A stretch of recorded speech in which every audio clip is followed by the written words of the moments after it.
20분입니다. KBS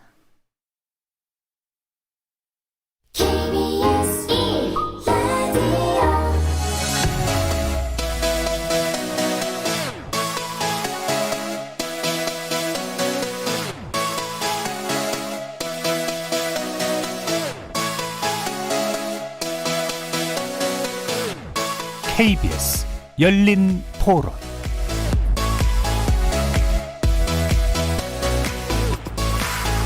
안녕하십니까. KBS 열린 토론 정준희입니다.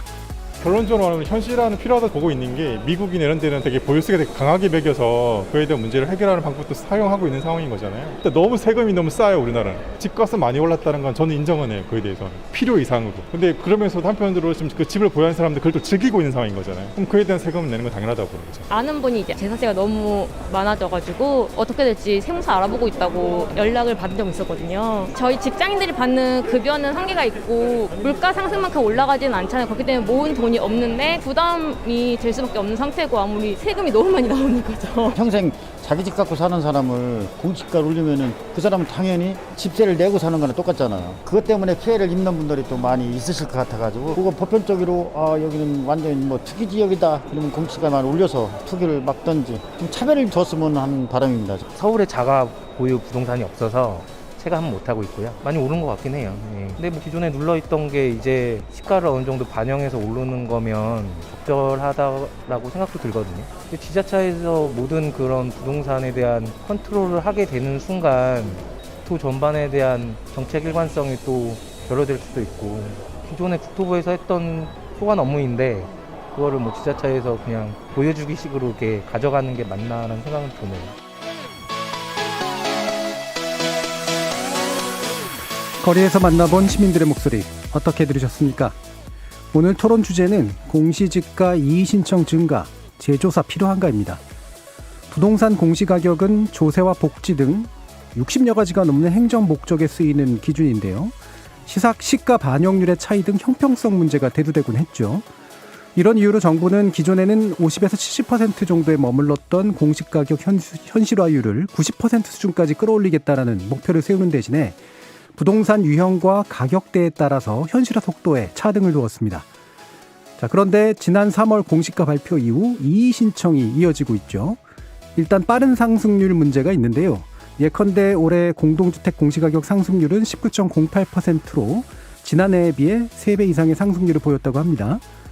이에 따라 종합부동산세 부과 대상인 공시가 9억 원 초과 공동주택도 1년 새 69.6%가 늘어나면서 그 파장이 보유세까지 이어지고 있는 거지요. 이런 빠른 상승률에 더해 산정의 정확성 문제도 제기되고 있는데요. 국토부는 이의 신청에 따라 오류가 확인이 된다면 언제든 조정할 수 있다라는 그런 입장이지만 제주도지사, 서울 서초구청장, 그리고 최근엔 서울시장 등 일부 지자체장들까지 나서서 공시가 재조사를 요구하고 있기도 합니다. 오늘 KBS 열린 토론에서는 세 분의 부동산 전문가 모시고 공시가 재조사 가능성을 비롯해서 공시가 현실화 속도 조절 등이 필요할지 집중 토론해 보도록 하겠습니다. KBS 열린 토론은 여러분이 주인공입니다. 문자로 참여하실 분은 샵 9730으로 의견 남겨주십시오. 단문은 50원, 장문은 100원의 정보 이용료가 붙습니다. KBS 모바일 콩, 트위터 계정 KBS 오픈, 그리고 유튜브를 통해서도 무료로 참여하실 수 있습니다. 시민 논객 여러분의 뜨거운 참여 기다리겠습니다.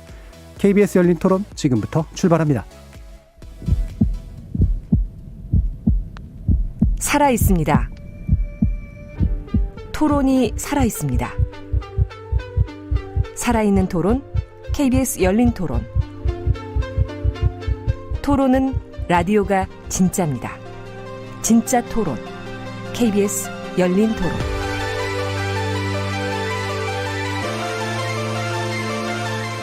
오늘 토론 함께해 주실 세 분의 전문가 소개하겠습니다. 먼저 김성달 경실련 부동산건설개혁본부 국장 나오셨습니다. 네, 안녕하세요.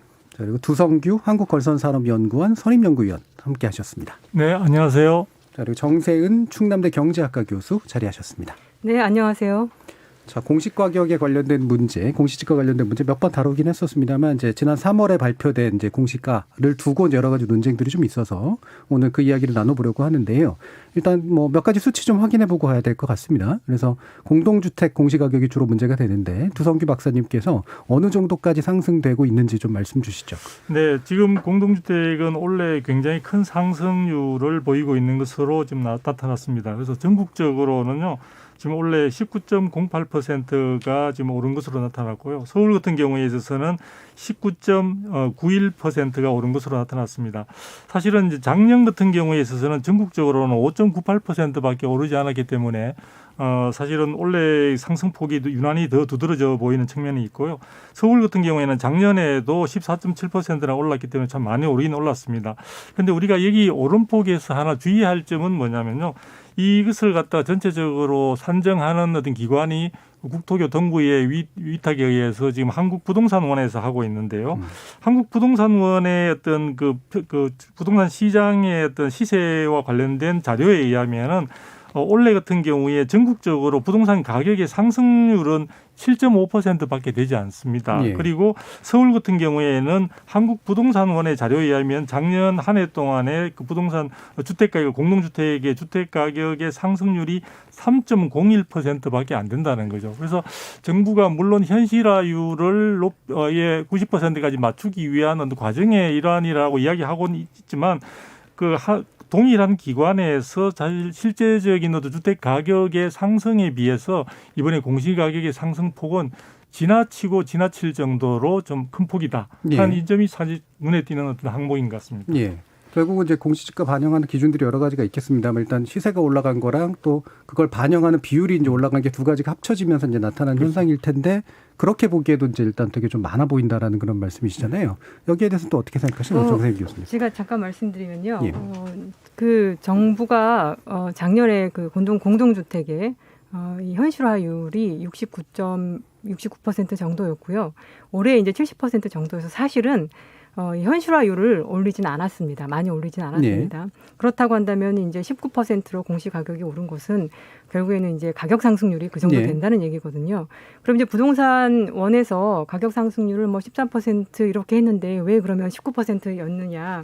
사실 부동산원에서 그 가격을 이 사전에 발표할 때에는 샘플로 발표를 합니다. 그래서 그 샘플이 정확하게 그러니까 13%라고 하는 것이 그 샘플로 측정하는 것이고 지금 이제 이것은 이 전국적으로 이번에 이 공시가격을 결정하면서 한 것이기 때문에 그 두 가지가 다르다고 해서 뭐가 틀렸다 맞다라고 할 수는 없는 것이고요.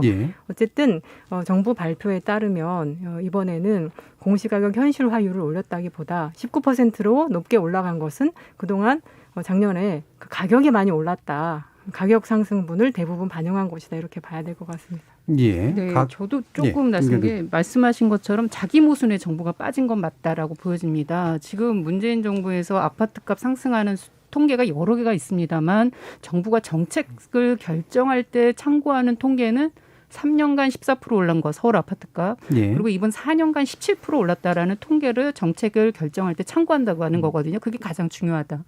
그런데 정작 과세 기준이 되고 공정하고 객관적이어야 되는 공시가격 산정할 때는 서울 같은 경우가 이제 2021년에만 20%가 올랐고 4년 기준으로 59%가 올랐습니다. 그러니까 단순히 계산해도 아파트값 상승에 오르지 않았는데 정부 통계상 과세 기준만 오른 거거든요. 그러면 현실화율이 그러면 더 100%에 육박해야 되는데 현실화율은 1.2%가 올랐다라는 게 정부 또 통계입니다. 그러니까 이런 숫자들이 서로 엉키다 보니까 국민들에게는 정부 통계의 불신을 키운 거고 아파트값이 많이 올랐다는 걸 인정하지 않으면서 왜 과세 기준만 올렸냐는 거죠. 그러면 내 과세 기준도 너의 통계에 맞게 낮춰주던가 아니면 아파트값이 오른 거에 대해서 실책을 인정하고 집값 안정을 위한 정부의 어떤 정책 개안을 제시해줘야 되는 어떤 일관된 방향의 정책이 나와야 되는데 지금 정부는 그러한 정책들이 막 지금 뒤섞여 있다 보니까 국민들에겐 불신과 이런 저항이 더 커지고 있는 거 아닌가 이런 생각이 듭니다. 그럼 일단은 이제 또 김설당 국장님 말씀으로는 부동산 가격에 대한 이제 정부 통계를 낼 때는 참고했던 A라는 자료가 있었는데 과세 기준으로 이제 공시지가에 반영할 때 또 B라는 자료를 반영해서 두 가지가 사실 그 숫자 격차가 있다는 거죠. 그러니까 만약에 의심을 한다면 부동산 가격은 많이 안 상승한 것처럼 얘기하려다가 공시지가가 반영될 때는 많이 상승한 지표가 반영이 되면서 생기는 격차가 굉장히 커서 그래서 정부의 통계 발표에 대한 의심이 생길 수밖에 없다. 이제 이런 말씀이 좀 국민들이 들려요. 체감하는 것도 집값이 많이 올랐다는 건 국민들이 다 아실 겁니다. 특히 서울에 계신 분들은 무주택자보다 유주택자들도 더 많이 아셨을 것이고 저희가 가진 통계만으로도 뭐 평균 5억 정도 올랐다라는 수치들이 나와 있는데 정부 기준으로 하면 1억도 안 오른 거예요. 문재인 정부 4년 내에 17%라는 게 그런 게 이미 정부 통계 불신이 생겼는데 그런 상황에서 왜 공시가만 이렇게 오르는 거냐. 이제 정부가 그런 거에 대해서 국민들은 집값이 많이, 그때는 또 정부가 얘기하잖아요. 집값이 많이 올랐으니까 공시가 오르는 게 당연하다라고 하세요. 그러니까 이런 것들이 정부가 그때 상황에 따라서 정부에게 유리하게 해석하는 것 자체가 국민들은 불신을 더 키우고 이런 과정들에서 자꾸 이제 저항으로 나타나는 거 아닌가 생각이 드는 거죠. 예. 저는 그거는 좀 과도한 것 같습니다. 이 통계라고 하는 것이 이렇게 딱 하나가 있어서 다 쓰는 것은 아니고요. 저희도 그 한국은행이나 이런 데서 통계를 내지만 잠정치라는 것을 내고 확정치라는 것을 내고 한 시점에서 내는 거하고 그 1년 동안에 어느 시점에서 그러니까 이제 뭐 가격이 올랐다라고 할 때 그 측정하는 시점이 있을 거 아닙니까? 측정하는 시점도 다르고 그리고 우리가 어떤 가격을 측정할 때 그 가격 그 시점에서 가격을 측정하기 위해서 전국의 모든 것을 다 이 가격을 실측치를 가지고 할 수는 없는 거거든요. 그렇기 때문에 어느 정도 괴리가 나는 것은 사실인데 이번에는 어쩌다 보니 이것이 그렇게 보이도록 났지만 우리가 정부의 통계가 그렇게 입맛대로 자기가 하려고 한다라고 의심하기 시작하는 거는 저는 그건 너무 과도하다. 물론 향후에 그런 점이 있는 것은 보완할 필요가 있다. 부동산원의 샘플링하는 것이 좀 부족했다라는 점이 밝혀진다라고 하면은 그것은 이제 보완에 갈 사항인 것이지 그것 때문에 통계 자체가 정부가 입맛대로 하고 있다 이렇게 볼 수는 없을 것 같고요. 그러나 어쨌든 가격이 많이 오른 것을 사실이고 그 가격을 반영해서 이번에 공시지가가 올랐다, 공시가격이 올랐다 이렇게 생각이 듭니다. 예, 이걸 이제 자의적이다라고까지 해석하게 되면 좀 과하고 대신 일정한 격차가 있는 게 어디서 발생한 것인지에 대해서는 좀 들여다볼 필요가 있는 것 같은데요. 예, 네, 조성규 박사님. 이제 이런 부분들에 대해서 사실 우리가 조금 한번 짚고 넘어갈 필요가 있는 부분은요. 이 공시가격을 갖다가 활용하는 것과 관련해서 이제 보통 지금 대부분의 경우에는 세금과 연관이 된다고 생각을 하지 않습니까? 그런데 관련되는 이제 제도로서는 63가지가 이 공시가격에 영향을 받게 되는데요. 사실 이 과정에서 조세와 관련되는 항목은 사실 8개 정도밖에 되지 않습니다. 그 밖에 복지라든지 부담금이라든지 행정이나 이런 쪽에 연관되는 게 더 많고요. 이 공시가격이 사실은 올라감으로써 모든 사람이 불만을 가지는 같지만 한편으로는 굉장히 이것을 갖다 환영하고 좋아하는 분들도 계십니다. 뭐냐면은 토지 보상을 받아야 되는 분들은 이 공시가격이 올라가게 되면 굉장히 평가 자체가 높아지기 때문에 혜택을 보는 측면들이 있는 거죠. 그런데 저는 여기서 한번 강조하고 싶은 것은 이 공시가격과 관련되는 이 제도 자체가 지나치게 시장에 있어서의 주택의 시장 가격, 시세, 우리가 보통 말하는 거래 가격 이 부분을 지나치게 비중을 많이 주고 있다 보니까 이 공시가격과 실질적으로 시세와의 어떤 갭 부분을 갖다가 굳이 현실가율 제고라는 항목으로 맞춰야 된다는 강박관념에 많이 정부가 쫓기고 있지 않나라는 생각이 들거든요. 무슨 얘기냐면은 공시가격이라는 것은 사실 정부라든지 공적기관에서 어느 주택에 대한 또 조세 목적 등의 평가를 위한 하나의 기준치를 제시해 주는 것이라고 볼 수 있습니다. 그러면은 시장에서 얼마에 거래되든지 그 부분은 하나의 참고 자료에 어떤 불과할 뿐이고 지나치게 그 시세라든지 거래 가격에 쫓아가는 것은 좀 문제가 있다고 생각이 듭니다. 예를 들어 보자면은 우리나라에서 지금 시행하고 있는 제도 중에 하나가 분양가 상한제라는 제도가 있습니다. 그러면 분양가 상한제 같은 경우에 있어서는 분양가가 실질적으로 해당되는 공동주택 혹은 아파트의 건설에 필요한 비용 부분을 토지 가격과 사실 건설 비용을 합쳐서 만들잖아요. 그렇죠? 그러면 이 공시가격도 해당되는 재화 공동주택의 객관적인 가치 자체를 시장에 있어서 어떤 거래하는 사람들의 의사에 의해서 이것이 변동되는 변동폭이 큰 그것에 따라갈 게 아니라 실질적으로 그 재화의 객관적인 가치 자체를 어느 정도 공적인 기준치를 사용하기 위해서 제시해 주는 것이 저는 필요하지 않느냐.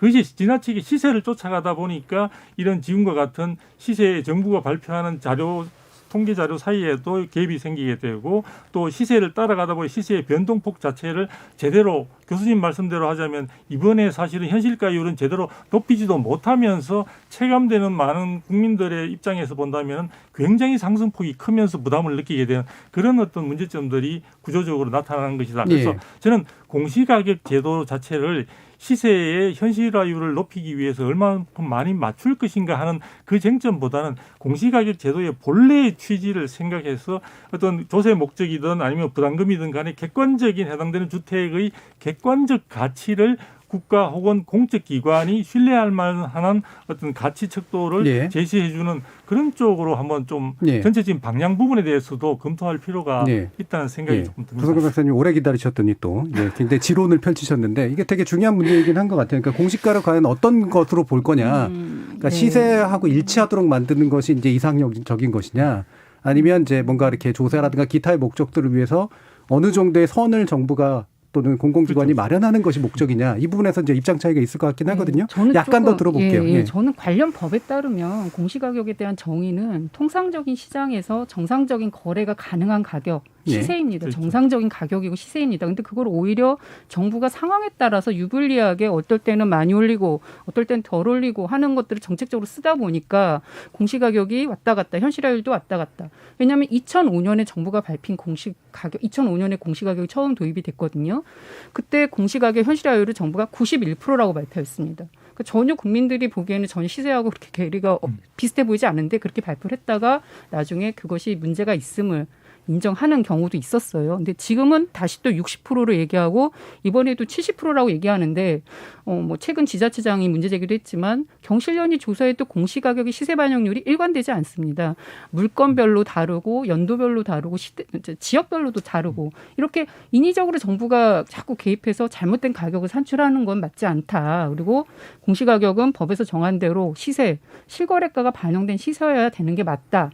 그리고 그걸 목적의 쓰임에 맞게 거기서 정부가 또 다른 가격은 제대로 산정해 놓고 그걸 쓰임새에 맞게 또 다른 조치가 들어가는 게 맞지 가격을 인위적으로 만들어내기 시작하면 이건 누군가의 어떤 의도에 따라서 가장 객관적이고 공정하게 가격이 이렇게 넓진다고 그러죠. 넓뛰는 것들은 국민들한테는 오히려 좋은 게 아니죠. 그런데 너무 시세를 따라가다 보면은 되게 모순이 생기는 게 제가 아까 말씀을 드리려고 하다가 생략을 했었는데 예를 들어 작년 같은 경우에서는 전국적으로 사실은 이 공시가격 상승률이 5.98%입니다. 그런데 한국부동산원의 자료에 의하면 작년에 전국적으로 주택가 공동주택 가격의 상승률은 얼마냐면 마이너스 1.42%입니다. 우리 코로나 등의 영향을 받아가지고 그러면 마이너스가 되는데도 불구하고 오히려 지금 이 공시가격의 상승률은 6%에 가까운 상승률을 보이고 있거든요. 그러니까 그 부분은 시세 부분을 사실 반영하는 중요 요소로 삼는 것은 괜찮지만 그 부분을 꼭 그 정부가 가격 부분에 대한 변동을 가능한 한 많이 반영시켜 줘야 된다는 강 박사님이 시달리게 되면 전혀 방향성이 다른 이런 결과까지도 나타날 수 있기 때문에 이런 부분은 어떻게 되면 나중에 국민들이 계속해서 불신감이 쌓이면서 나중에 행정에 적용하는 과정에 있어서도 국민들의 저항이 나타날 수 있는 가능성들이 있기 때문에 저는 시세 부분에 대한 반영률은 끈 부분에 제가 말씀을 드리겠습니다만 제도 개선과 관련해서 과연 비율을 갖다가 현재처럼 가져가는 게 맞는 것인지 아니면 비율을 좀 조절할 필요가 있는지를 한번 검토할 필요가 그 부분은 나중에 한 번 더 얘기하고요. 정세현 교수님 말씀까지 한번 듣죠. 그래서 저도 김성달 선생님처럼 시세가 기준이 되어야 한다고 생각합니다. 왜냐하면은 결국엔 이제 이 재산의 과표가 중요한 것은 이것이 세금을 부과하는 하나의 기준이 되는 것인데요.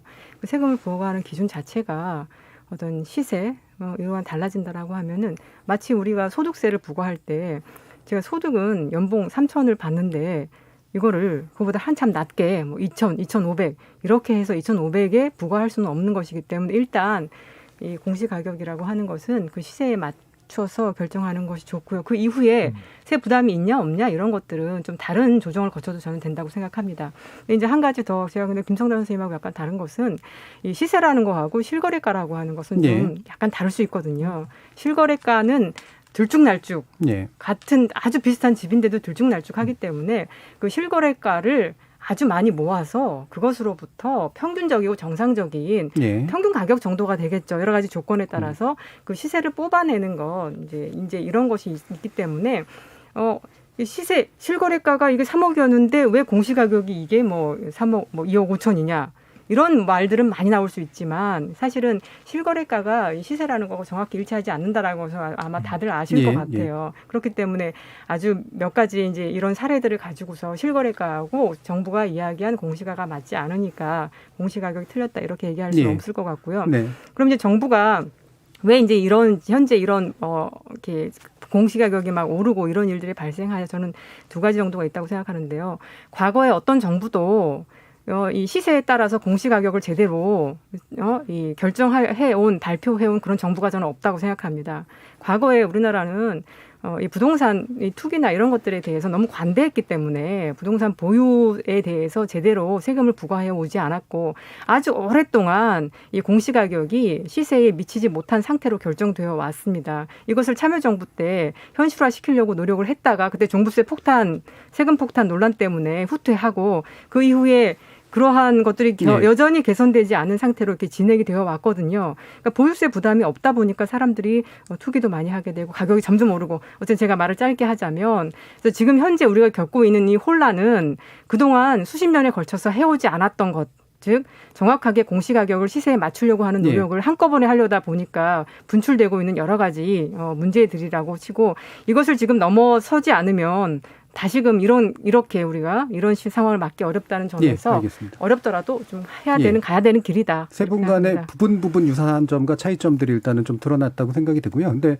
원래 처음 토론할 때 원래 모든 걸 쏟아놓게 되거든요. 근데 약간 좀 아끼셨다가 뒤에서 좀 더 풀어주시기 바랍니다. 일단은 오늘 또 논의하게 된 이유 중에 하나가 이제 지자체장들이 자체 조사를 했는데 이게 좀 굉장히 문제가 많다라고 하는 그런 주장을 펼쳐서 그랬던 건데요. 그 중에 이제 그 이의 신청이 많이 됐었던 제주도에서 실제로 제주도 공시가격 검증을 맡으신 분을 모셔봤습니다. 제주대 경제학과 정수영 교수 지금 전화 연결돼 있는데요. 한번 인사드려 보겠습니다. 안녕하세요. 예, 안녕하세요. 정수영입니다. 예, 그 제주도에서 공시가격을 검증하셨다는데 그 결과 오류가 많았다는 주장을 하셨잖아요. 그 결과에 대해서 좀 일부 말씀을 주시죠. 예, 원래 그 감사원에서 문제 제기를 할 때 개별 주택의 10% 제주도 오류가 있다라고 해서 저희 그 제주도에서 그 개별주택 공시가격은 표준주택의 비준표를 곱해서 만드는 건데 표준주택에서 혹시 오류가 시작된 것이 아닌가 해서 표준주택 중에서 역전 현상이 있던 10%를 조사를 했습니다. 그게 439개였고요. 예. 그것에 조사를 해보니까 폐가, 공가, 주택으로 볼 수 없는 상가 이러한 것들이 있어서 이 총 47개의 문제가 있었는데 그걸 가지고 그걸 이용해서 산정한 개별주택 1134개가 오류가 있는 것을 발견을 했습니다. 예. 그리고 또 이제 공동주택의 경우에는 저희 제주도는 총 14만 4,166호가 있는데 그중에 15%에 해당하는 2만 1,226호에 그 오류가 있는 것을 발견을 했고요. 지금도 그 분석 중에 있습니다. 예, 지금 표준주택과 개별주택이라는 말씀을 주셨는데, 그러니까 표준주택이라고 하는 건 그러니까 공시지가 산정의 기준이 되는 주택들 말하고 그것과 같은 유형이라면 이제 개별주택에 동일하게 적용하는 과정에서 생길 수 있는 문제가 있었는데, 그게 생각보다 굉장히 많이 드러나더라라는 그런 말씀으로 들립니다. 예, 일단은 그 공시가격 제도에서 그 토지는 공시지가로 부르지만, 주택은 그 주택 공시가격이라고 부르고 있고요. 공동주택은 전수조사지만 주택은 만약에 마을에 그 100개의 주택이 있으면 그중에 한 20개 정도를 표준으로 뽑아서 한국부동산원이 그것을 조사 산정하고요. 그리고 그걸 가지고 회귀분석 모형이라고 해서 비준표를 만들고 그것을 우리 지자체에 넘겨줍니다. 그럼 이 지자체 공무원들이 표준주택하고 비준표 배율을 곱해서 개별주택 공시가격을 만드는데요. 만약에 표준주택에 공가 폐가가 있다면 그걸 가지고 만든 비준표 배율도 엉망이겠죠. 그러니까 이제 표준주택과 그런 비준표 배율이 엉망이 되면 아무리 지자체 공무원들이 정확하게 개별주택 공시가격을 만들려고 해도 어렵습니다. 구조가 굉장히 복잡합니다. 예, 그 표준주택 단계에서 이제 잘못된 것들이 이후로 그렇습니다. 계속 영향을 끼쳤다는 말씀이신데, 그러면 예를 들면 어떤 게 현격한 차이를 보이는 오류라고 지금 제시하실 수 있나요? 일단은 그 현격하게 차이를 보는 거를 표준주택의 경우에는 그 폐가가 제일 문제죠. 왜냐하면 폐가는 건물 가격이 거의 없는데요. 이것도 굉장히 혼란스럽습니다. 왜냐하면 저희는 맨 처음에 그 폐가를 가지고 이 근방에 개별주택을 산정하게 만들어줬으니 이 인근의 그 주택들이 공시가격이 내려갔겠다 이렇게 생각을 했어요. 예. 그런데 국토부에서 해명자료 내기를 그 자기들은 폐가 공가인 줄 모르고 있었고 건축물 대장만 보고 했다라고 말을 해서 저희가 이제 깜짝 놀랐고요. 예. 그렇다면 해당 그 폐가 표준주택은 폐가로 그 산정된 것이 아니고 아마 그냥 그 건축물 대장에 있는 일반 주택으로 공시가격이 산정됐을 거기 때문에 아마도 높게 산정됐겠죠. 예.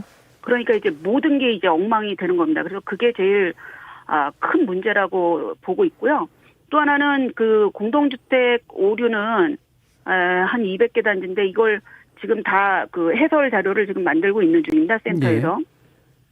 근데 이제 공개된 그 아라동에 있는 아파트 같은 경우에는 그 좀 심각하다고 제가 보는 게 그 한 라인은 11% 내려주고 한 라인은 같은 동에서 한 라인은 이렇게 올려줬는데 그게 사실 면적에 따라서 한 거예요. 그래서 조사를 다 해보니까 그 53평은 모두 다 11% 하락시켜 놓고 그리고 이제 33평은 6.8% 모두 올려놨는데 이 논쟁을 하는 가운데 이 11% 마이너스 11%가 나올 수 없다는 것을 알고 좀 깜짝 놀랐습니다. 왜냐하면 예를 들어서 이제 그 부분에서요. 좀 논쟁이 좀 있었던 게 애초에 발표하실 때는 라인마다 달라서 그게 심각한 문제다라고 하셨는데 지금은 이제 그 국토부 해명 그게 평수가 달라서라고 했잖아요.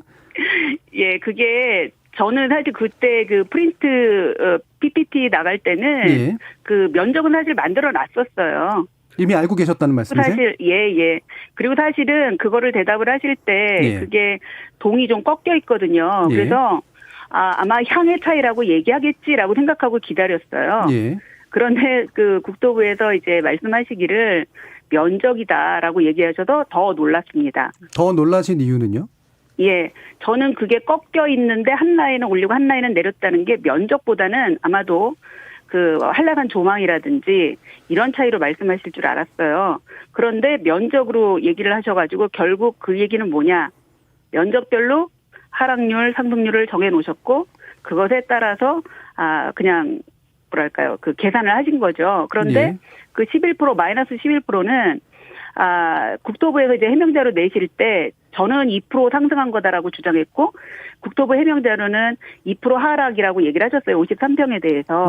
그런데 사실 마이너스 2% 국토부가 맞다고 쳐도 마이너스 2%의 현실화율 증가분 1.2%를 더하면 마이너스 0.8%고요.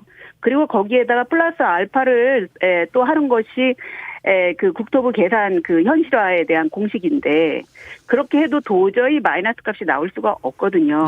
자, 그럼 마이너스 11%는 도대체 어떻게 나온 걸까요? 예, 거기까지 듣고요. 예, 그러면 이거 부분은 이제 주장이 좀 상충하는 부분이고 계산 방식에 대해서 좀 더 우리가 좀 더 검토해야 되니까요. 근데 제주도에서 보시기에 실제로 조사한 결과로 보시기에 이렇게 오류가 많다라고 스스로 판단하신다면 그 근본적인 원인은 어디 있다고 보시나요? 첫 번째로는 제일 중요한 건 현장 조사를 안 한다는 겁니다. 사실 이거 표준주택 보면서 제가 발표할 때는 뭐 공가폐가가 초점이었는데 그 이후에도 지금 계속 찾고 있거든요. 민박이라고 대문짝만하게 간판이 붙어 있고 그리고 또 절이라고 또 표시도 돼 있는데 네이버 로드뷰만 봐도 알 수 있습니다. 현장 조사만 안 할 뿐 아니라 네이버 로드뷰, 다음 로드뷰 같은 것도 안 보십니다. 그게 제일 큰 문제라고 봅니다. 또 그 펜션 같은 경우는 지금 뭐 다른 분들도 다 하실 수 있어요. 그냥 공동주택 공시가격 다운로드 받으셔서 지금 저도 지금 강원도 거 막 확인했는데요. 그 단지명에 펜션 넣어가지고 컨트롤 F에서 찾아보시면 강원도는 2020년 기준으로 267호가 걸려 나옵니다. 2006년에 자, 현장 조사가 잘못되고 있다라는 말씀 외에 또 어떤 거 지적하실 수 있을까요? 2006년부터 지금까지 현장 조사를 안 한 것 같고요. 그리고 또 하나는 셀프 검증입니다. 공동주택 공시가격은 한국부동산원이 조사 산정하고 그다음에 스스로 검증합니다. 그리고 또 그 공동주택 조사 산정 업무 요령에 보면 현장 조사 불성실하게 할 경우에는 행정처분 받게 된다 조사자가 이렇게 적어놨지만 자기들이 국토부가 만든 훈령과 지침을 스스로 지키지 않고 계셔요. 예. 누구도 책임지지 않는 상황을 만든 거. 알겠습니다. 이런 것들이 정말 문제라고 예, 봅니다. 현장 조사가 부족하고 게다가 외부 검증이라든가 기타의 크로스 체크가 안 이루어지고 있다라는 그런 말씀으로 이해가 되고요. 하나는 훈련과 지침을 지키지 않는다는 겁니다. 예, 뭐 마찬가지로 얘기가 되고 이해가 되고요. 다섯 번째로 그럼 마지막으로 지금 원희룡 제주지사께서 이제 공시가격 결정 권한을 지자체에 이양해 달라라고 하셨잖아요. 그러면 확실하게 나아집니까? 자, 이게 중앙정부가 하든 지자체가 하든 다들 서로 뭐라 그러시냐면 예. 정치에 휘둘릴 것이다. 지금 중앙정부가 하는데도 정치에 휘둘리고 있고요. 예. 지자체가 하면 또 선거에 휘둘린다라고 말씀들 하십니다. 그런데 누가 하든 간에 전문성, 투명성, 공정성 세 가지 전제가 지켜지지 않으면 마찬가지입니다. 예. 즉 공정하다고 자꾸들 주장들 하시는데 그렇다면 공정성을 인정받을 수 있게 투명하게 산정 근거를 밝히시기 바랍니다. 예. 자, 그런데 투명하려면 어떤 그 투명하게 밝힐 자료가 전문성이 있어야만 밝힐 수 있을 겁니다. 그러니 전문성, 투명성, 공정성 세 가지 전제가 지켜지지 않으면 예. 누가 하든 간에 마찬가지입니다. 알겠습니다. 그러나 주체가 납세자 권리나 납세자 서비스를 생각하면 지자체가 하는 게 맞습니다. 이건 미국형입니다. 예. 어쨌든 근본적으로는 누가 하도 마찬가지고 공정성, 객관성 문제를 해결해야 된다. 그리고 전문성까지. 투명입니다. 예. 다만 중요한 건 투명성이고요. 예. 납세자의 관점에서 보면 지자체가 그나마 낫다. 이렇게 이해가 됩니다. 예. 오늘 말씀 잘 들었고요. 감사합니다. 정수현 제주대 경제학과 교수였습니다. 예, 그 인터뷰 내용 좀 들어봤고요. 여러 가지 좀 이렇게 확인해 볼 게 좀 있는데 일단 세 분 어떤 의견을 가지고 계신지 한번 좀 들어볼게요. 먼저 두 박사님부터 들어볼까요? 네, 이번에 이제 그 제주도 사례도 그렇고요. 그다음에 뭐 서초구나 지금 서울의 사례도 그런데 제일 이제 문제가 되는 부분은 그 조사를 하시는 조사원들이 물론 충분한 전문성을 가지고 계신 분들이겠지만 예. 현장 확인 부분에서 이 시장의 기대만큼 충분하게 되지 않는 경우들이 많이 등장하고 있는 것 같고요. 그다음에 실질적으로 해당되는 지역들마다 이 거래량 자체가 사실은 굉장히 많으면은 충분히 객관적인 자료 혹은 시세 이런 것들을 갖다 뽑아내기가 쉬운데 지금 거래량이 거의 없는 경우에 있어서는 상당히 왜곡된 결과로 이어질 가능성이 많다. 공동주택의 경우에는 아파트뿐만 아니라 특히 다세대라든지 어떤 빌라 뭐 우리가 보통 말하는 연립주택 이런 경우에서 거래량이 별로 없는 경우 등에 있어서는 이러한 시세 공시가격의 왜곡 현상들이 더욱더 심하게 될 수 있는 여지가 있는 것 같다는 생각이 들고요. 그리고 이제 많은 분들이 하나만 더 말씀드리면은 실제 해당되는 그 우리가 대상 주택들이 대부분의 경우에 우리 공동주택 같은 경우에는 다 억 단위입니다. 사실은 굉장히 재화로서는 가치가 높은 어떤 그런 대상인데 그런 대상 부분에 대한 감정 평가에 있어서 해당되는 동청, 조망, 일조 그 외에도 우리가 볼 때 내부 수리를 하셨다든지 내부의 시스템에 에어컨을 장착했다든지 발코니 확장을 했던 등등에 따라서 굉장히 시세나 이런 부분들이 달라질 수 있는 가치 평가가 달라질 수 있는 부분들이 있기 때문에 앞으로 부분에 있어서 저는 이런 부분들을 갖다 충분히 반영할 수 있는 굉장히 가치 있는 어떤 재화를 갖다 평가하는 부분이기 때문에 향후에 있어서 이런 부분들에 대한 국민의 신뢰를 제고시킬 수 있는 그런 부분에 많은 보완이 있어야 될 것으로 보여집니다. 예. 자, 그럼 김성관 국장님 보시기에는 네, 저는 아까 그 하나죠. 국토부가 왜 하나는 11%를 낮췄고 하나는 6% 올렸냐 그거 저도 좀 봤는데요. 예. 그 국토부 해명 자료를 보니까 시세를 다 제시하셨더라고요. 예. 시세가 대형은 조금 떨어졌고 중소형은 시세가 조금 올랐다. 예. 그래도 너무 이제 공시가격 조정 폭과에 비하면 너무 이제 큰 걸로 보여지는데 그 시세 국토부가 제시한 시세와 지금 현재 정부가 잡은 공시가를 비교해서 현실화율을 계산해 보니까 11%를 빼고 6%를 올리는 결과 64%로 수렴되더라고요. 예. 그러니까 정부가 인위적으로 현실화율을 맞추려다 보니까 왜냐하면 정부가 지금 이전에도 교수님도 말씀하셨지만 정부가 제멋대로 하면서 현실화율을 들쭉날쭉했거든요. 네. 그러니까 작년 기준만 하더라도 대형 평형이 현실화율이 더 높았던 거예요. 근데 올해는 그렇게 하지 않고 현실화율을 오히려 낮춰준 거죠, 정부가. 네. 그런 과정들이 있었던 것 같다. 뭐 그런 의도인지는 저는 모르지만 짐작컨대. 그래서 결과적으로 정부가 현실화율을 인위적으로 조정하는 과정에 나타난 어떤 사례가 아닌가 싶고요. 예. 바람직하지 않죠. 그냥 시세대로 했으면 더 정확했을 것이다. 예. 보여지고 또 하나는 지자체장들이나 이런 분들이 지금 얘기하는 거에 아까 뭐 이제 이항까지 얘기하셨는데 저도 맞다고 봅니다. 공시가격이 가장 정확하는 데 절대적인 건 투명성입니다. 예. 투명한 게 제일 중요하다. 그리고 우리가 원칙만 바로 세우면 된답니다.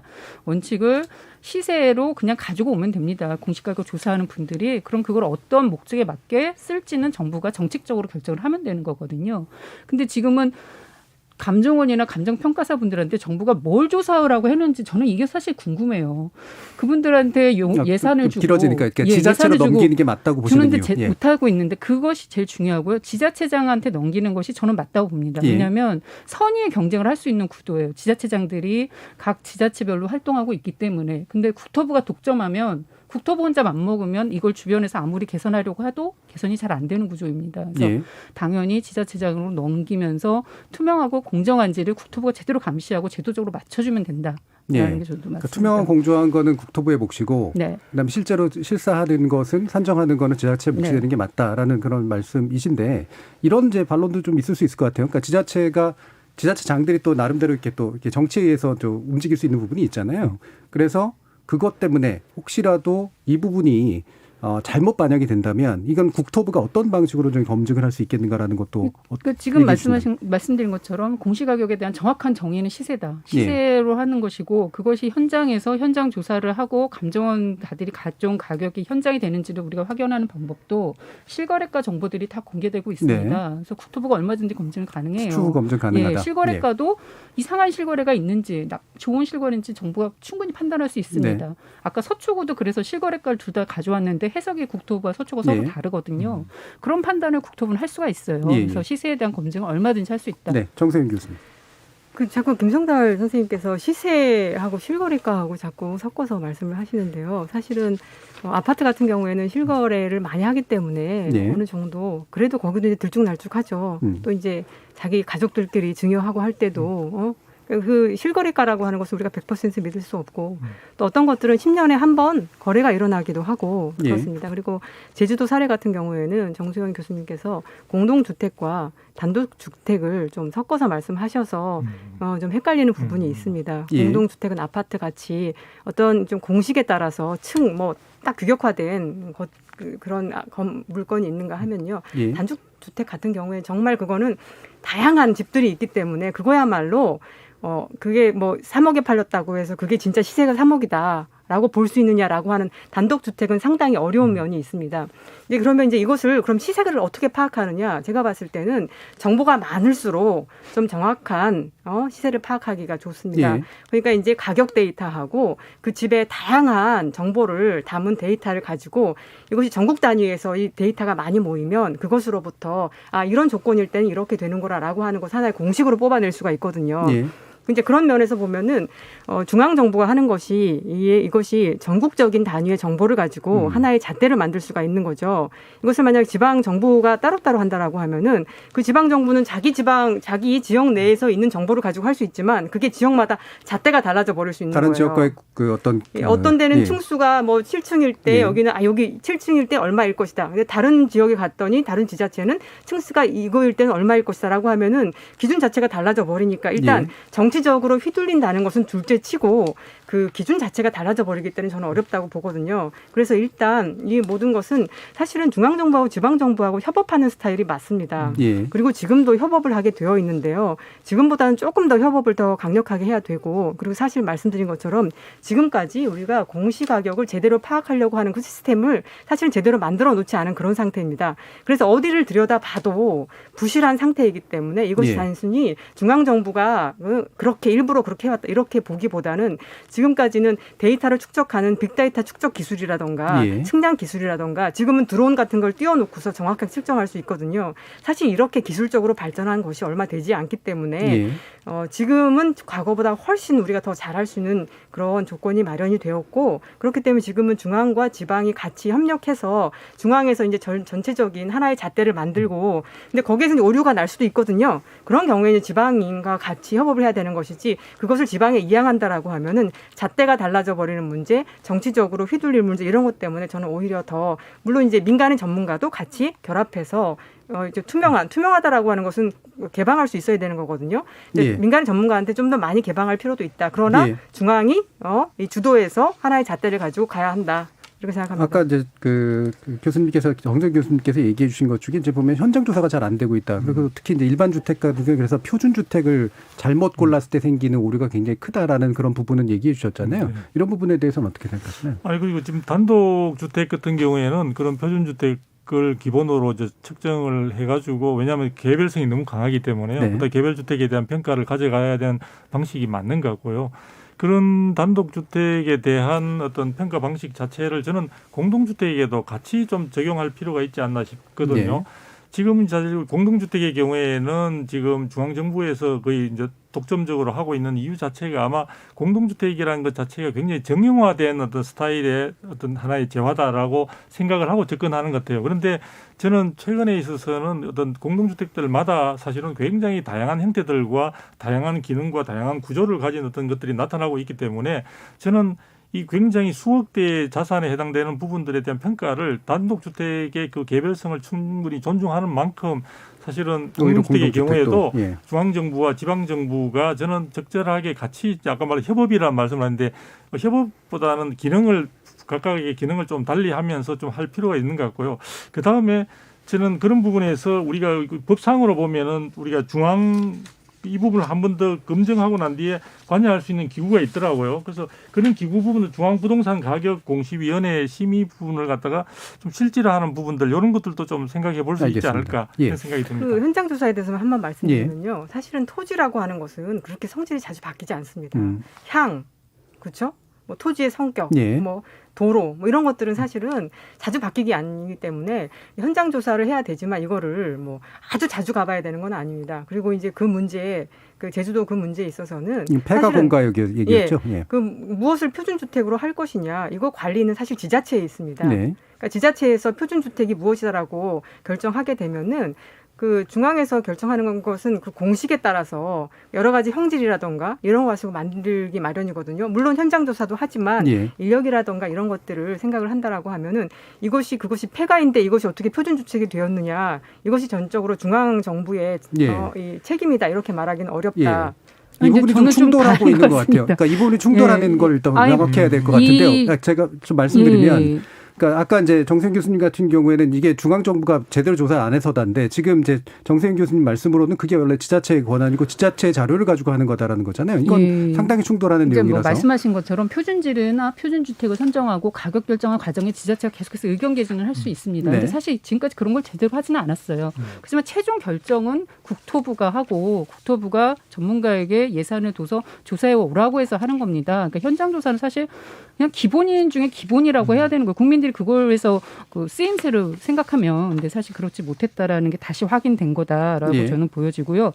그다음에 이제 오해가 소지가 있어서 그런지 저도 시세를 얘기하는 겁니다. 근데 실거래가가 반영된 시세죠. 근데 실거래가 나만의 실거래가 아니라 인근에서 항상 실거래는 일어나고 있으니까 이제 그 부분 말씀드리고요.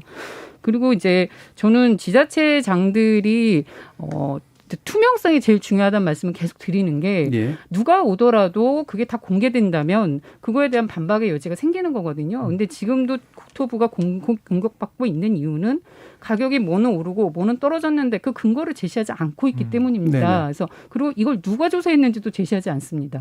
그러니까 이런 것들도 좀 투명하게 밝혀줘야 알겠습니다. 따질 건 따질 수 있다. 자, 그 부분 뒤에서 좀 더 논의해 보고요. 지금까지 좀 문자들이 또 많이 들어와서요. 정희진 문자 캐스터 불러보겠습니다. 네, 지금까지 청취자 여러분이 보내주신 문자들 소개합니다. 0835님, 1가구 1주택에게는 세금을 최소화하고 1가구 2주택자부터 높은 세금을 부과하는 게 옳다고 봅니다. 조수범님, 보유세 올려서 세금 거둘 거면 양도세를 낮춰서 팔 수 있게 하던가, 재건축을 통해서 보유세를 내더라도 그에 합당할 정도로 주택시설을 좋게 할 수 있게 해줬으면 합니다. 나나나님, 지난 1년 동안 소득도 많이 줄었는데 집값 올랐다고 세금 더 내야 한다니 앞이 깜깜합니다. 이미 집 살 때 세금도 많이 냈는데 지나치다고 생각되네요. 넵튠님, 80억짜리 아파트 세금이 7,700만 원인데 편의점에서 과자 하나 사도 부가세 10%가 붙습니다. 보유세는 더 올려도 괜찮다고 생각됩니다. 8663님, 보유세를 낮추고 종부세 기준을 현실에 맞게 상향 조정해야 됩니다. 1가구 1주택 장기 보유자는 세금을 낮춰줬으면 합니다. 현재 세율대로라면 정부에 월세 내고 살고 있다는 생각밖에 안 듭니다. 이창섭님, 토지는 아무리 사적 재산이라도 국가적 공공재입니다. 사익보다 공익을 우선하는 게 맞다고 봅니다. 6282님, 공시지가 33% 오른 강서구 아파트 주민입니다. 바로 인근 아파트는 평균 10% 올랐는데 입주한 지 2년 넘어 거래도 없는 아파트 공시가가 이렇게 오르다니 마치 벌금을 내는 기분입니다. 4171님, 공시가는 시세에 맞추는 게 맞다고 봅니다. 공시가가 너무 낮으면 보상 시에 불만이 쏟아질 겁니다. 보상만으로는 전세도 못 얻는 경우가 생길 수 있습니다. 라고 보내주셨네요. 네, KBS 열린 토론. 이 시간은 영상으로도 생중계하고 있습니다. 유튜브에 들어가셔서 KBS 일라디오 또는 KBS 열린 토론을 검색하시면 지금 바로 토론하는 모습 보실 수 있습니다. 방송을 듣고 계신 여러분이 시민 노객입니다. 계속해서 청취자 여러분의 날카로운 시선과 의견 보내주세요. 지금까지 문자캐스터 정유진이었습니다. 토론이 세상을 바꿀 수는 없습니다. 하지만 토론 없이 바꿀 수 있는 세상은 어디에도 없습니다.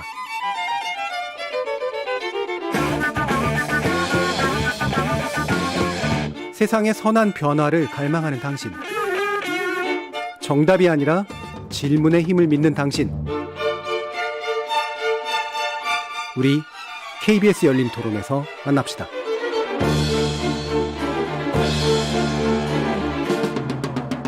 KBS 열린 토론, 오늘은 공시가, 이의 신청 증가, 재조사 필요한가라는 주제로 정세은 충남대 경제학과 교수, 두성규 한국건설산업연구원 선임연구위원, 김성달 경실련 부동산 건설기업본부 국장, 이렇게 세 분의 전문가와 함께하고 있습니다. 이게 사실 쟁점들이 꽤 많은데요. 남은 쟁점들이 이거 다 논의할 수 있을지 잘 모르겠는데, 뭐 이를테면은 지금 이게 재조사 필요하냐, 그다음에 정확성을 높이려면 어떻게 해야 되느냐, 그다음에 이것이 현실화율이 어느 정도까지 뭐 가는 게 맞느냐, 그다음에 결과적으로 이제 세율 조정이라든가 이런 식의 부분을 가지고 어떻게 해결하는 것이 맞겠느냐라는 것까지 좀 이어지는데 다 할 수 있을지 모르겠지만 일단 순서를 좀 짚어보도록 하죠. 이게 세 분 다 공통적으로 일단 얘기해 주시는 건 지금까지 어느 정도도 공시가를 제대로 객관적으로 투명하고 정확하게 산정해 본 적이 없다. 그래서 생기는 문제가 있다는 부분에 대해서는 동의를 하시는데, 다만 이거를 이제 누구의 책임으로 볼 것이냐, 그리고 어떻게 계산할 것인가의 문제에 있어서는 약간씩 좀 다른 문제들이 있을 것 같은데, 이게 재조사, 그러면 이제 전면 재조사 같은 그런 느낌을 이제 주잖아요. 이런 게 이제 필요하다는 정도면 굉장히 심각한 이제 정책 실패를 또 인정하는 것처럼 보일 수도 있는 거기 때문에 어느 정도 수준까지 이 부분을 들여다봐야 되는가라는 문제가 좀 남는 것 같아요. 어떻게 보세요, 두성규 박사님? 저는 재조사 부분을 전면적으로 재조사하는 부분은 아마 비용이라든지 시간이 굉장히 많이 소요되기 때문에, 그리고 전면 재조사를 한다는 것 자체는 국민이 이 제도, 공시가격 제도에 대해서 가지고 있는 불신을 더욱더 증폭시킬 가능성들이 있거든요. 그래서 그런 부분들은 조금 신중하게 접근해야 되는 부분이 있는 것 같은데요. 문제는 이런 부분들을 갖다가 충분히 상쇄시키기 위해서는 국민들이 이 부분에 대해서 불만을 가지고 이의 신청을 했을 때 이의 신청 부분에 대해서 들어온 어떤 사안들이라도 어느 정도 충분히 구체적인 어떤 현장 조사 등을 갖다 다시 한번 확인하는 그런 것들이 좀 필요하지 않을까 이렇게 보여지는데요. 뭐 이야기 나온 대로 그대로 말씀을 드리면은 사실은 작년 같은 경우에도 이의 신청 건수가 굉장히 많이 접수가 됐습니다. 그런데도 불구하고 실제 한 4만 건 가까울 정도로 접수가 됐지만 그중에 한 2%, 2.4% 정도밖에 수용이 되지 않았거든요. 그러니까 굉장히 그 전에는 사실은 한 20% 정도 내외로 굉장히 정부가 그 이의 신청을 받아들였던 적이 있는데 작년부터는 굉장히 경직된 그런 모습을 보여주고 있습니다. 올해 같은 경우는 지금 예상으로는 한 7만 건 정도가 예상이 되고 있는데, 문제는 그렇게 이의 신청을 하시는 많은 분들이 이의 신청을 국토부가 받아줄 것이라고 큰 기대는 안 한다는 거죠. 그 자체는 이미 불신을 깔고 있는 데다가 정부가 이런 부분들에 대해서 여러 가지 해명 자료를 내놓으면서 고집스럽게 충분히 납득할 만한 그런 근거나 이런 자료들을 제시하기보다는 우리는 오류가 없다라는 부분만 강조하고 있는 그런 부분이 있다 보니까, 그런 부분에서 저는 일단 제일 중요한 건 이 기술적인 부분도 중요하겠지만 국민의 신뢰를 갖다가, 그리고 국민이 부담이 늘어날 수밖에 없는 공시가격의 변동 상황들 관련해서 국민의 신뢰를 제고할 수 있는 그 차원에서 무엇을 정부가 해야 되는가를 갖다가 가장 먼저 고민해야 될 것으로 보여집니다. 예, 결과적으로 이제 투명성을 어느 정도까지 일단 확보해 줄 것인가라는 문제일 텐데요. 사실은 계산 과정이라든가 근거라든가 이런 것들은 또 일반인들이 이해하기가 좀 어려운 면들도 또 꽤 많이 있잖아요. 이런 부분 어떻게 생각하십니까, 김성달 국장님? 예, 근데 또 사실은 이제 제 물건에 대해서 공시가가 산정됐는데 이 산정하는 과정들을 친절하게 설명해 주면 그 과정들에 대해서 국민들이 수용할 수 있다고 봅니다. 근데 지금 그런 과정들이 다 생략돼 있다.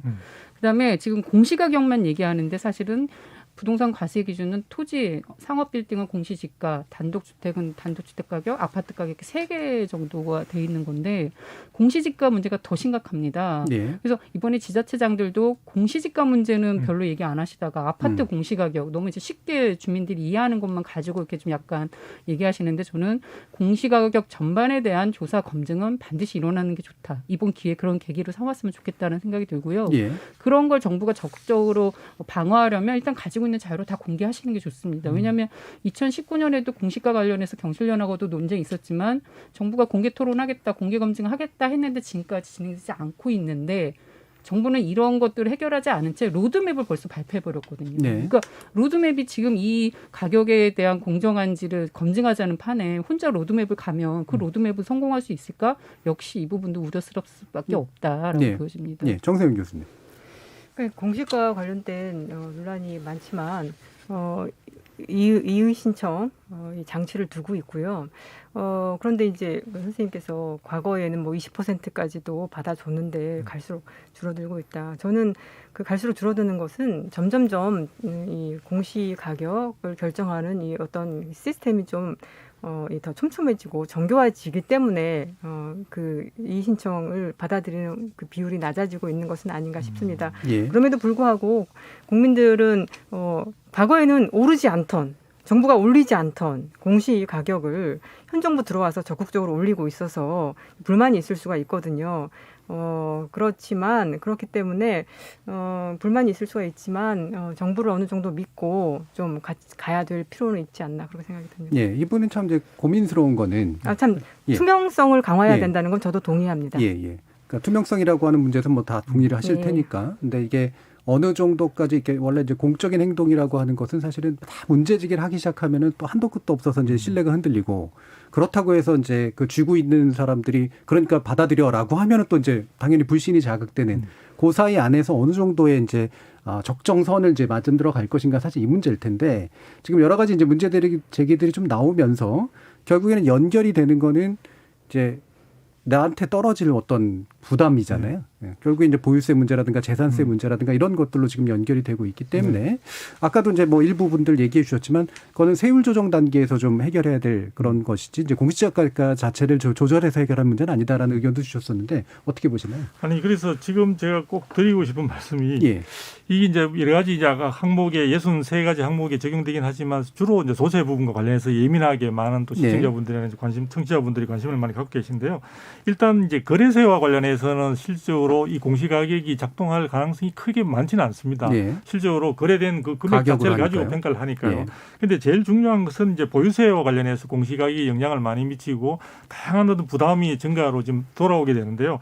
이 보유세라는 게 자체가 사실 자산 가치에 지금 공시가격이 증가한다고 했는데 증가하는 부분에 있어서는 주택을 거래하지 않고 오래 보유하고 있는 분은 자기의 어떤 움직임에 의한 것이 아니라 그냥 자기는 계속해서 한 30년, 40년 살고 있는데 해당되는 주택의 가격이 올랐다라고 그냥 정부나 이런 데서 평가를 해가지고 나한테 세 부담을 더 증가시키는 부분이 있거든요. 네. 뭐 어떻게 이야기한다면 이것은 내가 재산 가치가 올랐다고 해서 좋아해야 되지만 이거는 미실현이기 때문에 네네. 사실은 손에 쥐는 것도 없는데 세 부담만 많이 이제 지는 부분이다 보니까 최근에 와서 이번 정부가 사실은 주택 가격을 김성달 국장님도 말씀하셨지만 많이 올린 것 같아요. 제가 주변에 보더라도. 그래서 지금 국민들 중에는 누가 주택 가격을 올려달라고 한 것도 아닌데 내가 그냥 내 집에 내가 해서 그냥 평범하게 내가 1주택을 가지고 살고 있었을 뿐인데 주택 가격이 많이 올랐다는 이유로 심지어는 나는 주택 가격 부분에 대해서 관심도 없고 있는데 이게 16년 전에 어떤 그 잣대를 가지고 당연히 이번에 1주택이지만 가격이 많이 올라서 종부세 대상이 이번에 편입됐습니다. 라고 이야기를 하니까 국민으로 봐서는 정말 국가가 나에게 다양한 어떤 긍정적인 서비스를 제공하는 것이 아니라 부담만 안겨주는 그러한 어떤 존재로 여겨지는 바람에 불만들이 좀 더 커지고 있지 않느냐. 네. 그래서 공시가격 제도의 앞으로 개선이나 이런 부분들을 검토한다면은 이 부분이 가지고 있는 조세에 미치는 영향 자체가 어떤 식으로 체감되느냐를 꼼꼼하게 좀 살펴볼 필요가 있다. 이런 생각이 듭니다. 예. 그러면 이제 예를 들면 지금 얘기해 주신 내용 가운데 이게 이제 세율 조정이라든가 이런 식의 문제나 이런 것뿐만 아니라 좀 더 다른 방식의 좀 전환이 필요하다라는 생각을 그렇죠. 얘기하시는 것 왜냐하면 같은데요. 국민들 가운데는 일부는요. 예. 이 공시가격의 인상 자체가 어떻게 보면 우리 세금 부담은 법률에 의하도록 되어 있는 예. 조세 법률주의에 근거하도록 되어 있는데 그것을 회피하면서 조세 증세를 위한 예. 하나의 수단으로 활용하고 있다는 의구심마저도 가지는 경우들이 있거든요. 예. 그런 것들을 불식시키기 위해서는 아까 말 다시 원론으로 돌아가서 이 공시제도라는 이 제도 시스템 자체를 굉장히 사람들에게 설득력 있게 다가갈 수 있는 투명성도 보장을 해야 되고 공정성도 보장을 해야 하고 제도 개선 자체를 굉장히 체계적으로 해나가야 될 필요성이 있다는 거죠. 예를 들면 이게 뭐 제가 과한 얘기인지 모르겠습니다만 일부 이런 주장들 하시잖아요. 그러니까 이런 재산세나 보유세 같은 거를 공시 가격으로 반영하지 말고 매입 당시 가격으로 하는 게 차라리 낫다라든가 이런 식의 얘기를 하는 건 네. 말씀하시는 거하고 좀 약간 궤가 좀 비슷할 수도 있을 것 같아서. 네, 그렇죠. 그러니까 공시가격 자체를 자꾸 지금 아까 조세의 근거로 주로 사용을 하게 되고 이 예. 부분을 실거래 혹은 시세 부분을 갖다가 그게 가장 중요한 요소로 자꾸 삼다 보니까 그 부분에 대해서 많은 사람들이 자신은 조용하게 살고 있는데도 불구하고 정부가 자꾸 부담을 안겨주는 그런 부작용만 예. 생긴다고 불만을 갖다가 토로하게 되는 거죠. 그래서 제가 볼 때는 어쨌든 이런 국민들에게 사실은 굉장히 부담을 증가시키는 문제에 있어서는 아주 사소한 부담의 증가 부분이라도 국민들이 납득할 수 있는 어떤 근거와 데이터를 제시하는 게 예. 필요하다 이런 생각이 드는 알겠습니다. 거죠. 정세인 교수님 말씀 한번 들어보죠. 이 재산이나 소득이나 다들 이제 세금을 세계 모든 나라도 다 재산과 소득에 다 이제 세금을 부과합니다. 그래서 보유세는 어느 나라나 있기 때문에 이건 정상적인 것이고, 근데 이제 이 보유세의 부담을 어느 정도로 할 것이냐 이런 것들은 우리가 결정해 볼 수 있습니다. 근데 이제 OECD 국가들하고 비교해 보면 아주 자주 나오는 얘기가 우리나라의 그 보유세 부담률이 한 3분의 1 정도 된다, 약하다 이렇게 여전히 얘기를 하고 있고요. 실제로 보면은 지금 가격이 올라가지고 보유세가 부담스럽다라고 하지만 지금 전국의 공시가격의 그 전국의 주택의 공시가격 중위가격이 1억 6천만 원입니다. 1억 6천만 원이고요. 상당히 낮죠. 네. 그리고 서울도 3억 8천만 원입니다. 그러니까 우리가 종부세 대상이 된다라고 하는 9억 이상의 경우에는 사실은 진짜 일반인들하고는 거의 상관이 없는 것이고요. 이 대부분의 재산세가 낮게 부과된, 그러니까 정부가 지금 가지고 있는 1가구 1주택에 대해서는 보유세 부담이 거의 없습니다. 6억 이하의 경우에도 그 재산세 부담이 한 30만 원, 27만 원 이 정도로 낮고요. 그 6억 이하의 집이 92%의 집이 다 포함이 됩니다. 그렇기 때문에 보유세가 부담스럽다라고 하는 것은 저는 전혀 말이 안 된다라고 생각을 하고요. 그 이후에도 올라가도 6억부터 9억 사이도 그렇게 보유세 부담이 심각하지 않고, 보유세 9억 이상이 되는 종부세 해당자들은 이 전국의 주택의 한 4% 정도거든요. 근데 우리나라 국민들이 절반이 집이 없다라고 생각을 한다라고 하면은 지금 9억 이상의 종부세 부담자들이 전 인구의 한 2% 정도밖에 안 되는 거거든요. 그러니까 문제는 뭐냐면은 그동안 보유세 부담이 너무 약하고 거꾸로 또한 양도세 부담도 거의 없습니다. 왜냐하면 좀 들고 있으면 양도세가 1가구는 거의 비과세가 되거든요. 그러니까 우리가 보유세 부담도 없고 양도세 부담도 없다 보니까 집을 가지고 있는 것이 너무나 이 많은 수익을 벌어주기 때문에 오히려 그것 때문에 사람들이 집을 사고 특별히 집이 많이 오를 것 같은 곳에 집을 많이 사서 집값이 오르기 때문에 그것이 다시 이제 부메랑으로 돌아오는 것이거든요. 그래서 당장 이 고가주택이나 다주택자들의 그 보유세 부담을 높이는 것이 불합리하다 이렇게 생각하실 분도 있겠지만, 그렇게 해야지 그 지역의 투기라든가 이런 것을 잡을 수 있어서 장기적으로 보면 집값 안정화를 가져올 수 있고, 장기적으로 보면 그것이 바로 전체적으로 보유세를 높이지 않는 보다 지속 가능한 방법이다라고 생각이 듭니다. 예, 김상당 국장님 말씀. 예, 보유세 강화는 뭐 이견이 없습니다. 다들 불로소득에 대한 환수 체제를 강화해야 된다는 얘기는 이견이 없습니다. 근데 그 과정이 공정하냐는 거는 되게 검증할 필요가 있다. 지금 1주택자분들이 이 부분에 대해서 또 고가주택을 가진 1주택자들이 지금 강하게 반발하시는 거거든요. 예. 본인이 올린 것도 아닌데 세금은 본인이 내야 하는 이 구조에 대해서 부당하다고 얘기하시는데, 또 하나는 왜 나한테만 걷냐라는 게 저는 깔려있다고 봅니다. 옆에 있는 상가빌딩도 올랐고 옆에 있는 토지도 올랐는데 왜 아파트에만 이렇게 강하게 이제 징벌적 과세라는 표현을 하기도 뭐 맞다라고 할 정도로 강하게 세부담을 하느냐. 그래서 저는 보유세 강화라는 걸 맞추더라도 공정하게 가야 되고, 지금 현재 이 문재인 정부에서 올린 거는 아파트에만 올렸거든요. 공시가격도 올렸고 세율도 아파트 중심으로 올렸습니다. 주택 중심으로. 그래서 오히려 상업 업무 빌딩 명동에 200억대 건물을 가지고 있어도 종부세 안 낼 수도 있는 정도거든요. 이런 것들을 먼저 재정리해줘서 전체적으로 공정한 틀을 만들어주는 게 맞다. 그 과정에서 1주택자분들 또 은퇴한 분들이나 이런 게 과하게 되는 경우면 그거는 뭐 어떤 뭐 올해 공시가를 또 동결하자는 말도 있지만 어느 정도의 조정이나 검토는 필요하다. 예. 보여집니다. 그러면 이 부분 이제 마지막으로 좀 논의니까 최종 발언해 주시기 전에 한번 또 짚어주시면 좋을 것 같은데요. 일단 로드맵이 만들어진 상태인데 이게 로드맵이 잘 작동을 하려면 현실화 과정이라고 하는 것에 대해서 동의도 좀 잘 돼야 되고 그다음에 또 그럼 조사가 제대로 되고 있느냐에 대한 신뢰도 좀 필요한 거잖아요. 근데 말씀을 듣다 보면 이게 빨리 하는 것도 좋지만 빨리 하는 과정에 생기는 문제도 있고 근데 신뢰하지 못하는데 빨리 하면 더더욱이나 문제가 생기는 것들이 있기 때문에 이 두 가지를 어떻게 조절할 것인가라는 데 대한 어떤 판단이 좀 필요할 것 같아요. 이 부분은 정세윤 교수님 한번 말씀 들어주시죠. 그래서 정부가 그 현실화율을 90%까지 가는 것을 예. 지금이 70%니까 90%까지 간다라고 하면 이제 20%가 퍼센트 포인트가 올라야 되는 것인데요. 한 10년 정도로 좀 길게 났거든요. 예. 그리고 현실화율이 떨어지는 단독주택 같은 경우에는 더 길게 한 15년 정도로 났거든요.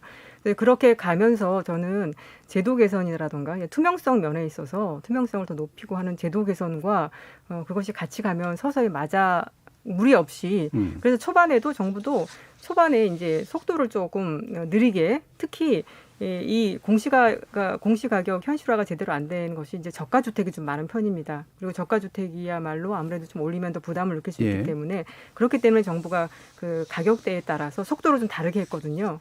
저는 오히려 한편으로는 속도가 너무 느려서 중간에 어떤 저항이라든가 이런 것들 때문에 멈출 수도 있다라는 것을 우려하지만 만약에 정부가 이것을 지키고 끝까지 좀 제도 개선과 투명성 그다음에 지방정부와 협업 전문가 동원 이런 걸 통해서 쭉쭉 갈 수 있다라고 하면은 국민들이 이제는 보유세가 부담이 될 수도 있구나 이런 것들을 이제 오히려 거꾸로 느껴서 어떤 그 고가 주택 이상에 대해서는 조금 조심하는 뭐 이제 그런 전체적인 분위기가 형성되지 않을까 그렇게 기대합니다. 기본적으로는 로드맵대로 갈 수 있으면 좋고 90%까지 가는 것도 필요한 것 같고 다만 투명성 부분에 훨씬 더 신경을 써야 된다. 이런 말씀이세요? 정부가 현실화율 제고와 관련해서는 정부가 만일 앞으로 향후에 또 수립되는 정부의 경우에도 부동산 정책을 계속 실패해서 가격이 계속 오르게 된다면요. 현실화율을 90%까지 가져가는 것은 정말 요원할지도 모릅니다. 계속해서 가격이 올라가 버리기 때문에 그것을 따라가기가 너무 굉장히 부담스러운 상황들이 상승률이 굉장히 벅차겠죠. 그렇죠. 그런 상황이 될 거고요. 그리고 무엇보다 이번에 공시가격 자체가 가지고 있는 저는 현 정부가 정세를 위한 목적으로 지금 활용하고 있지 않느냐라는 생각이 조금 의구심이 많이 드는데요. 조금 전에 우리 교수님이 말씀을 해 주셨지만 사실 종부세와 관련해서 1가구 1주택에 9억 원 초과에 해당되는 가구가 전국적으로 52만 호 이번에 5천 가구로 됩니다. 그러니까 서울이 지금 41만 3천 가구이기 때문에 나머지 지방의 경우에도 10만 가구 이상이 사실 이번에 1가구 1주택인데도 종부세에 들어가는 편입되는 그런 상황이 된 거죠. 이런 점에서 본다면은 다주택까지 포함할 때는 정부가 이번에는 아마 상당히 5조 넘는 돈의 그 어떤 종부세 세수를 가질 것으로 이제 보여지기 때문에 정세 의도가 보인다는 점에서 이 공시가격 제도는 정세를 위한 목적으로 활용돼서는 안 된다라는 생각이 듭니다. 그리고 마지막으로 하나 꼭 말씀드리고 싶은 게 이번에 이것과 관련해서 이런 많은 부실화 부분에 대한 평가의 부실화 부분이 문제가 제기된 것은 결과적으로 본다면 부동산원의 조사원들이 각각의 개인당 사실은 조사를 해야 되는 평가 대상이 너무나 많이 증가했다는 거죠. 그래서 지금 전체적인 예산 부분이 굉장히 감소하면서 한 명이 부담해야 되는 조사해야 되는 그 자체가 실질적으로 850동이 된다고 이야기를 합니다. 그러니까 작년보다도 훨씬 많은 어떤 대상이 생기면서 아마도 그 많은 물량들을 일정한 기간 내에 소화시키기 위해서는 해당자도 많은 노력을 하셨겠지만 부실화될 수밖에 없는 근본적인 원인이 이미 내재되고 있지 않느냐.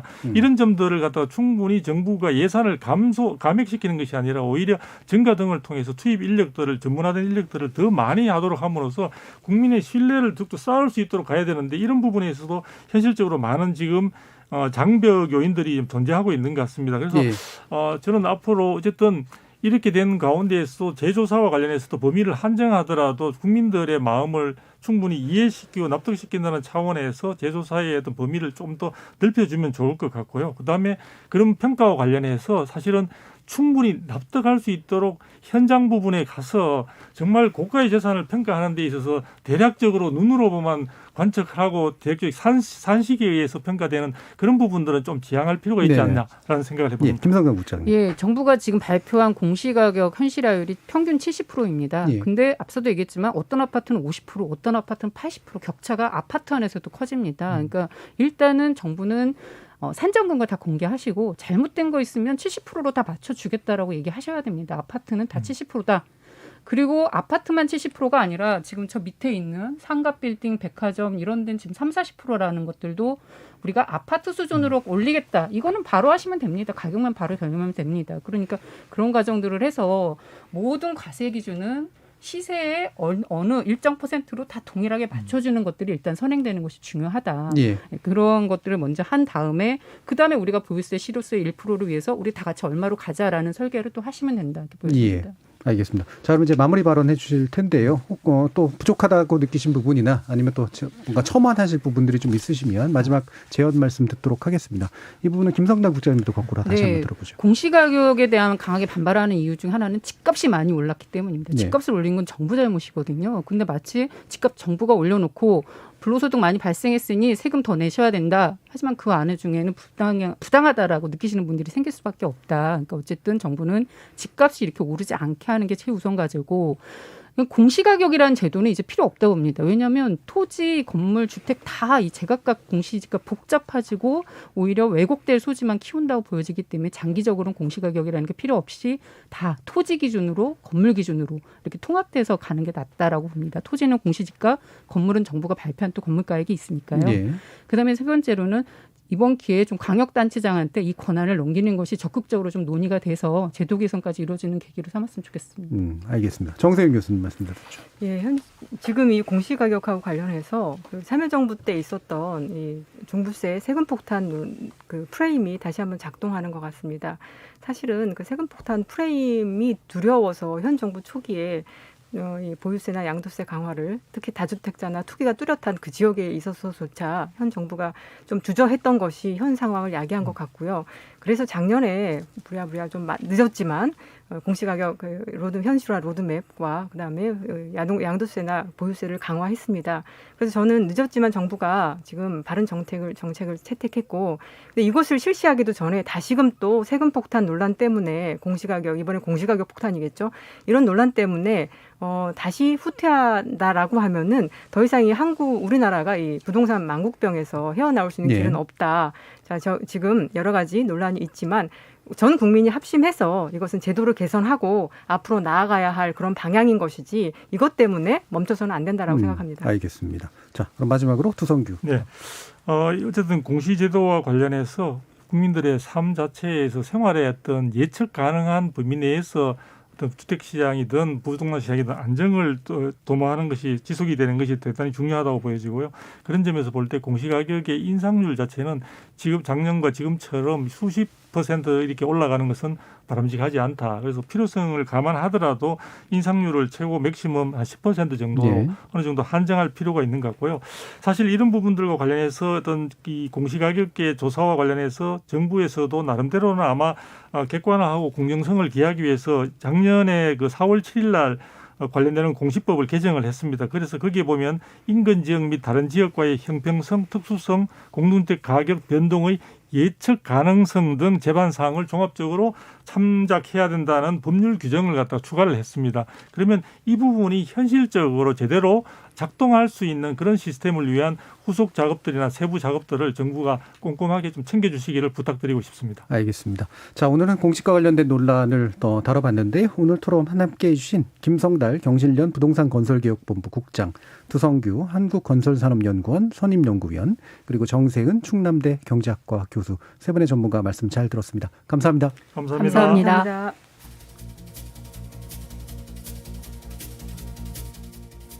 공시가라고 할 때 공시라는 건 모두가 알 수 있게 공개한다는 뜻이고, 그리고 그것의 주체는 정부 등의 공공기관이죠. 공적으로 인증된 부동산 가격은 다양한 파급 효과를 갖기 때문에 이거를 제대로 조사하고 현실화하는 건 당연히 대단히 중요한 일이라고 할 수 있습니다. 실사와 산정 과정에 문제점이 있다면 응당 고쳐야 마땅합니다. 하지만 혹시라도 불만의 올바른 처리를 위해서가 아니라 불만을 이용하기 위해서 공적인 것에 신뢰를 흔드는 경우가 있다면 그로부터 발생할 후과에 대해서도 경각심을 가져야 하겠죠. 결국 신뢰는 투명함과 소통을 통해서 얻어지는 일일 겁니다. 시비 걸기가 아니라 시시비비를 가르기 위한 소통이라면 책임 있는 공공기관이 주저할 이유는 없다고 생각합니다. 참여해주신 시민논객 여러분 정말 감사합니다. 지금까지 KBS 열린 토론 정준이었습니다.